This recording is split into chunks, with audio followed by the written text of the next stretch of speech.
Europe 1. Vous écoutez Culture Média sur Europe 1, 9h30, 11h avec Jean-Pierre Foucault et votre invité ce matin, Jean-Pierre. Et je suis un petit peu jaloux, faut bien le reconnaître, ce matin, car je reçois l'un des présentateurs préférés des Français, que l'on retrouvera samedi à 21h10 dans une nouvelle édition du Quiz des Champions sur France 2. Alors, le principe, c'est tous les plus grands champions de jeux télé seront réunis samedi soir autour de vous.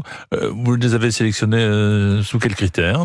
Vraiment, on a pris les top 3, en gros, de toutes les émissions de jeux. J'adore cette émission, je rêvais de la faire, parce que les Français sont attachés à leurs jeux télé, ils sont attachés à ces rendez-vous, mais ils sont attachés à ces visages. Ce sont des candidats qui ont des connaissances incroyables, qui travaillent, qui bûchent. Ce sont des sportifs de haut niveau, c'est-à-dire qu'ils révisent des listes parfois dans des domaines qu'ils ne maîtrisent pas, un peu comme des sportifs s'entraînent justement pour rester au top niveau de la culture générale. Et puis ils rencontrent Cyril Ferraud, c'est quand même pas mal. C'est moi qui suis impressionné de les rencontrer, Est-ce franchement. qu'il y a une sorte de guerre d'ego entre eux ou pas? Alors pas du tout, et figurez-vous qu'ils sont même très heureux de se rencontrer, ils font tous des selfies avant l'émission, parce qu'ils suivent les parcours des uns et des autres. Ouais. On a les plus grands champions des 12 coups de midi, de Tout le monde veut prendre sa place, de slam, de questions pour un champion, de Tout le monde a son mot à dire. Ils regardent les parcours des uns des autres, ils se suivent sur les réseaux sociaux, maintenant ils ont des boucles WhatsApp pour échanger, parce que c'est déjà la 3e saison du Quiz des Champions. Mais je rêve où il n'y a pas qui veut gagner des millions? Alors, la première fois, on avait Jafar, si vous vous souvenez, oui, tout à fait. Chirurgien esthétique, qui était venu jouer avec nous, qui est l'un des plus grands gagnants de Qui veut gagner des millions. Il n'était pas venu pour moi, je précise dans l'émission. Il n'était pas venu pour vous, mais... Comme chirurgien esthétique, j'entends. Il vous a... Non, d'ailleurs, parce que rien n'a bougé d'ailleurs depuis l'époque, Jean-Pierre.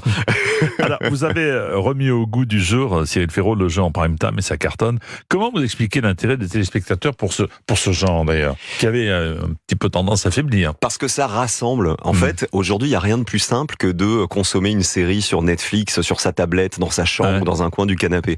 Le jeu rassemble la famille. Et le samedi soir, par exemple, les succès du Quiz des Champions, de 100% Logique, de The Floor, etc. sur France 2, ça prouve bien qu'on peut encore, en 2024, rassembler les parents, les enfants, les grands-parents, les faire jouer ensemble et les faire échanger. C'est le principe. 100% Logique, on en parlait avec Jean-Luc tout à l'heure. Un enfant de 10 ans peut répondre au même titre que son père ou que son grand-père. C'est ça qui est formidable. Je pense que c'est ça qui fait le succès de ces jeux. Alors, vous parliez de The Floor, il y aura une seconde saison? Il y aura une 2e saison, Très bien. Parce que la première a cartonné. Alors, le Quiz des Champions, 100% Logique, The Floor, Slam, Duel en famille, la carte au trésor, le Téléthon, les victoires, le grand concours des régions. Il vous arrive de dire non, Cyril Ferraud? Ouais, il m'arrive de dire non. Parce qu'on vous propose encore d'autres choses. Non, vous savez, en fait, ce qui est assez génial là-dedans, c'est je suis conscient de la chance que j'ai d'avoir la confiance des téléspectateurs. Ça paraît un peu bisounours de dire ça. Mais j'ai démarré, je rêvais de faire ce métier quand j'avais 4 ans. J'ai démarré sur France Télévisions il y a 18 ans maintenant, présentateur du loto. Il y a des gens qui le font. Très bien, maintenant d'ailleurs. Je sais pas de qui vous voulez parler. Exactement.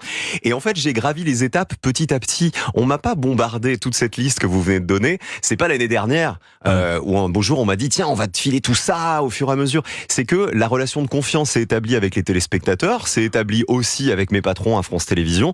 Tout le monde sait que je bosse, je surbosse en fait. Je regarde les rushs des émissions, j'adore la mécanique des jeux, j'adore régler des petits détails de ces jeux. On s'en rend pas compte, mais un jeu aujourd'hui, il faut qu'il y ait un rebondissement toutes les minutes presque pour que le téléspectateur puisse rester accro jusqu'au bout. Et j'adore régler ça. Mais vous vous sentez pas enfermé dans la présentation de jeux? Vous vous dites pas je suis cantonné au jeu, j'aimerais peut-être faire d'autres choses qu'on découvre autrement? Non, parce que c'est pas le cas. La preuve, quand France Télévisions m'appelle pour faire les victoires de la musique, je suis le premier à leur dire moi, mais pourquoi moi? Si on vous demandait d'en garder qu'un seul de jeu, Cyril. Ah non, c'est affreux, je peux pas. Je réponds à ça dans 5 minutes sur Twitter, il y a des trucs qui clignotent dans tous les sens. Non, vraiment, je peux pas répondre à ça.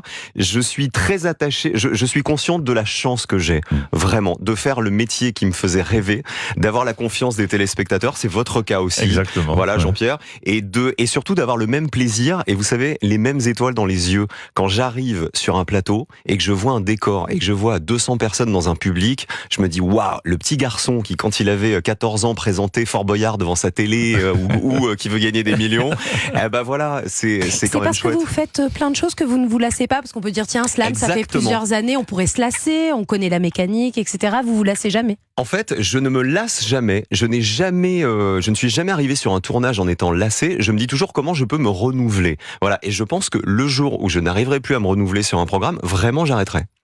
Cyril Ferraud présentera samedi, ce sera le 20 avril, le Quiz des Champions, à 21h10 sur France 2. Vous restez avec nous, on va commenter l'actualité des médias.